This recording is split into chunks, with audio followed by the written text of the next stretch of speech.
वहां पे ट्रॉमा था, टॉक्सिक रिलेशन था। दूसरी शादी हुई, उसमें भी टॉक्सिक रिलेशन मिलेगा। तीसरी शादी हुई, उसमें भी मिलेगा।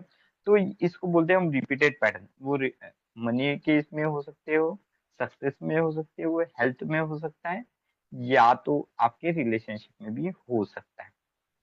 ठीक है। अब ओरिजिन की समझिए, मतलब शैडो एनर्जी रीडर तो बहुत सारे आपको मिलेंगे, शैडो एनर्जी हीलर्स मिलेंगे, रीडर नहीं मिलेंगे। रीडर बहुत कम है। क्यों कम है? क्योंकि ये जो तकनीक होती है, इतनी ही हिडन तकनीक है, और साथ साथ इसमें वर्कआउट भी करना ना बहुत कठिन काम होता है। इसलिए इसके रीडर नहीं मिलेगी, इसके हीलर मिल जाएंगे आपको बहुत सारे। ठीक है, मतलब कोई निगेटिव, तो शैडो मतलब नेगेटिव एनर्जी को एलिमिनेट करने वाले हीलर, जैसे आप भी करते हो। तो आपको भी वो तकनीक सीखने की जरूरत नहीं, आपको नेगेटिव एनर्जी पकड़ने में आगे, तो आप उसको एलिमिनेट कर सकोगे, जो भी मोडालिटी, एग्जिटिंग मोडालिटीज आपने सीखी हुई है उसके आधार पे।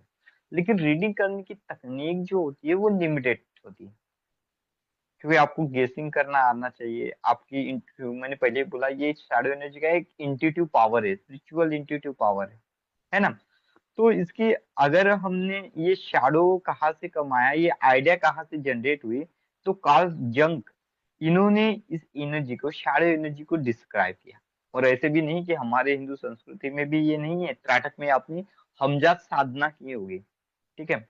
छाया पुरुष साधना के नाम से ये साधना जो होती थी, ये प्रचलित होती थी, त्राटक में होती है, साधनाओं में भी होते हैं, जिससे आप अपनी छाया पुरुष की एनर्जी को एक्टिवेट करते हो, और उसकी मदद से अदर छाया की एनर्जी को रीड करते हो। देखो क्यों? क्योंकि एक सीधा सा एक है कि आपकी एनर्जी बॉडी दूसरे एनर्जी बॉडी को रीड कर पाएगी, है ना।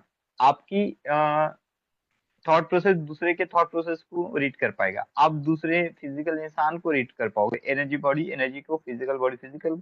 उसी से ही हमारी शैडो बॉडी दूसरे शैडो एनर्जी को रीड कर सकती है, क्योंकि हमारी जैसी शैडो बनती है, छाया बनती है, वैसी लोगों की भी छाया बनती है, हर चीज की एक छाया बनती है।